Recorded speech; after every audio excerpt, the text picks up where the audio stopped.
Good day, subscribers. Thank you so much for joining me today. I am Jeremy. This is the Financial Education Channel, and today we're talking about a subject, capitalism versus socialism. And I'm going to kind of give you guys some comparison points to kind of explain the difference between the two. And we're going to look over some statistics today that I think are going to make everybody that's watching this video, you're going to feel better about yourself after watching this video. I can almost guarantee you're going to feel a lot better after yourself after watching this video.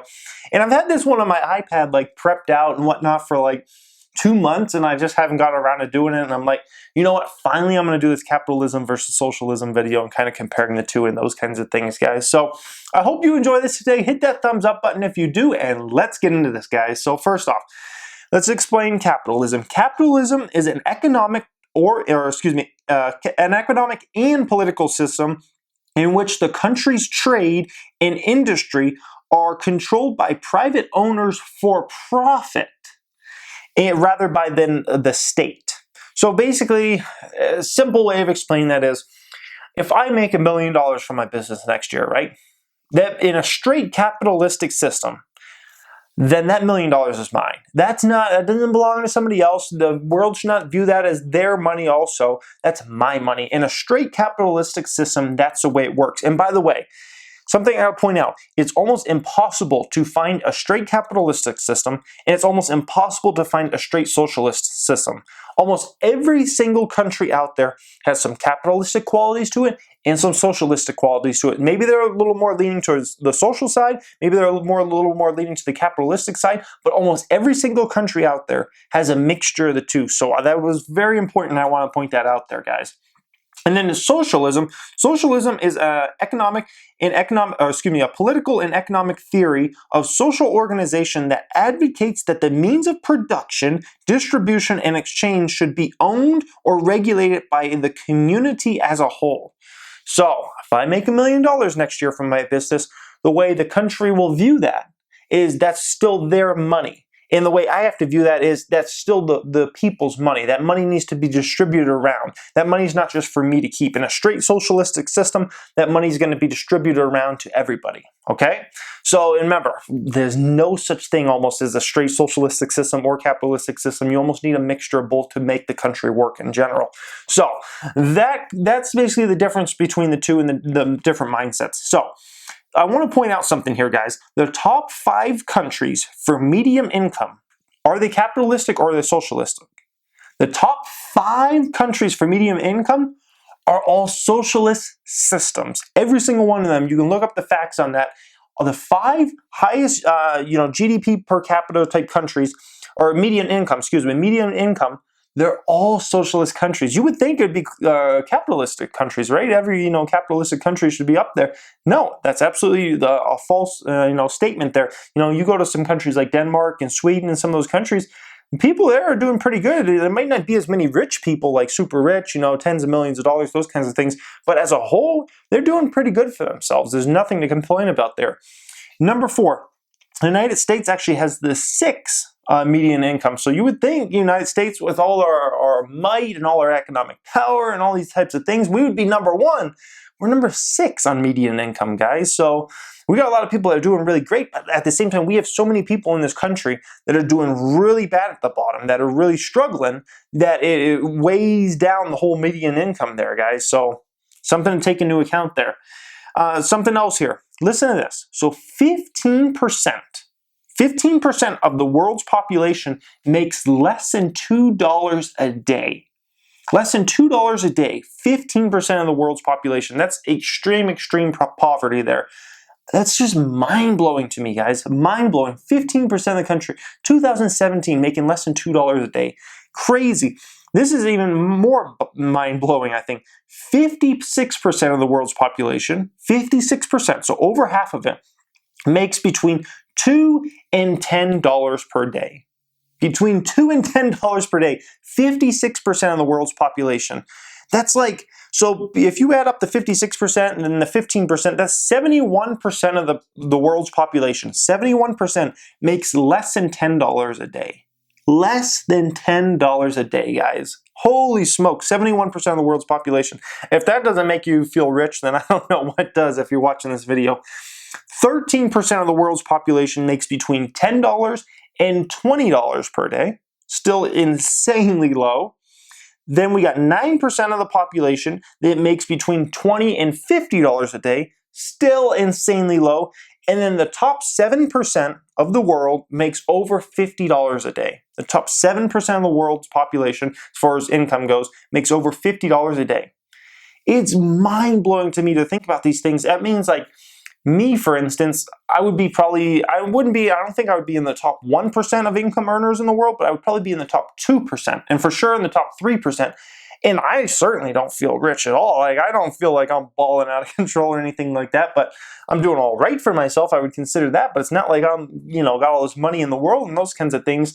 So that's mind-blowing, guys, that someone like myself is in probably the top 2% of income earners in the world. And a lot of you guys watching this are probably in the top 2% or 3%, or for sure in the top 7%. If you have a regular job, you for sure are in the top 7%, unless you don't work at that job ever, and those kinds of things, guys. You're in the top 7%, and some of you guys might even be in the top 1% income earners in the world. That's just mind-blowing to me, guys. So why do Americans feel so poor? I touched on this, and I can't remember what video it is. I did a video like a month ago or so, and I kind of touched on this. Why do Americans feel poor? It really comes down to what I just stated there, and everything is relative to what's around you. So although I might not feel rich being in the top 2%, if I was in Africa or some other country, some really poor country, let's say in the Middle East, or some really poor country in Asia, something like that, then I would feel like the richest man in the world, right? Everything's relative, because I'm looking at all these other people that are making $3 a day, and I'm making $200 a day or $300 a day, and it looks like I'm just like a ridiculous baller, right? But in America, where I'm around people that drive, cars that have the cars that are more expensive than my whole net wealth. Somebody drives a Bentley down the street. I'm like, holy smoke! So there goes more than my whole net wealth combined there in that Bentley there. Or somebody lives in a $5 million house there up in the hill. All of a sudden, me living in a 3-bedroom apartment, it's like, oh man, I'm not doing so well for myself. Everything's relative in life. So that's why Americans feel poor, and a lot of people in developed countries, even when you're doing good. I mean, I saw the statistics on people making over $100,000 a year. The amount of people that make over $100K a year and feel poor is staggering. It's really staggering, guys, but everything's relative. It depends on what's around your eyes and those kinds of things. And, you see this person over here, and all of a sudden you're kind of like, wow, I'm not really doing so good. Even a millionaire who's doing really good, and you would even describe as rich, if they're around a billionaire, and that billionaire has a 75-foot yacht, they got a private jet, all of a sudden the millionaire feels like, shit, I'm not doing anything with my life. Everything is relative. Another point I want to point out here, so taxes in capitalism systems are relatively low, where socialism systems are very high. So if I was making $1 million here in America, I might be taxed at a 38%. I think it's around 38%. So basically, $380,000 would get taken from me. If I'm making $1 million in a really socialistic type country, about 80 to 90% of that money might get taken. So I might, of the $1 million I made, I might only see $200,000 of that. I might even see less than $200,000 of that. So there's definitely some differences there, but at the same time, there's definitely some advantages to a socialistic system. But taxes is, you definitely get screwed on taxes if you make a lot of money. So the extra in taxes from a socialistic system are used for social programs such as free healthcare, free college tuition, some of those kinds of things. I mean, almost every system that's more toward a socialistic system, they're basically the people that pay in that money goes toward free healthcare, so they don't have to pay for they don't have to pay for healthcare.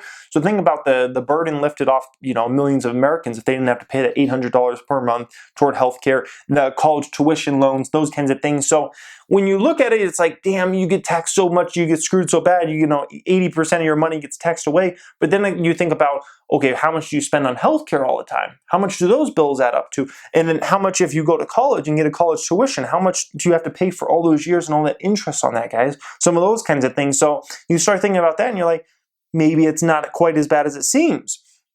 Then, pure capitalism in itself, it's every man for himself. In a pure capitalistic system, which once again, I can't find any pure capitalistic system out there anymore. I don't think it exists. It surely doesn't exist in America. If you think America is a pure capitalistic system, you really don't have a clue what's going on. In a pure capitalistic system, it's every man for himself. It doesn't matter if somebody's disabled or somebody has cancer or whatever. If you feel like you want to give that money to them, you can, but you're not obligated in a pure capitalistic system. If you make $1 million in a pure capitalistic system, that $1 million, every penny of it is yours. And if you want to go out in there and fix the road, then you can pay for that. If you don't have to. That's a pure capitalistic system. It's every man for himself. That's the way it works there. In the United States, I would describe us as like a 75% capitalistic system and about 25% socialist. We certainly have a lot of social programs, from Medicaid, Medicare, Social Security, a lot of these types of things, food stamps, welfare. We have a lot of programs in the United States that are very socialistic systems. Very socialistic programs. But at the same time, we're more on the capitalistic side, I would still say. So I would say we're maybe a 70 to 75% and a 25 to 30% over here on the socialistic system. Whereas, somewhere like maybe a Sweden, a Denmark, some of those countries might be more of a 70 to 75 socialistic, but still they got some capitalistic tendencies, absolutely, of about a 20 to 25%. So I believe personally in balancing the act between capitalism and socialism, with the weight always being toward capitalism. I'm a capitalist in the end. I got 2 businesses. I think like a capitalist. I'm an investor in stocks. Like that's me. I'm a capitalist. But at the same time, personally, I absolutely, recognize there's sometimes, we need some socialistic type programs. Some of the things I would like to see, one of the specific programs is I would love to see a socialistic program like free college tuition for anybody that has a B grade or better. If you're getting a B grade or better, I see no reason why we should not, push people toward getting more educated. I think that's a good thing in the end, if they're the type of person that does that, and they're the type of person that has a skill to do that. Someone like myself that in high school was a C or D student, I don't think we should get free college tuition. I think that would be a bunch of crap. I didn't try hard. I didn't put in the effort in high school to get a good grade and those kinds of things. I don't think I should have gotten free college tuition.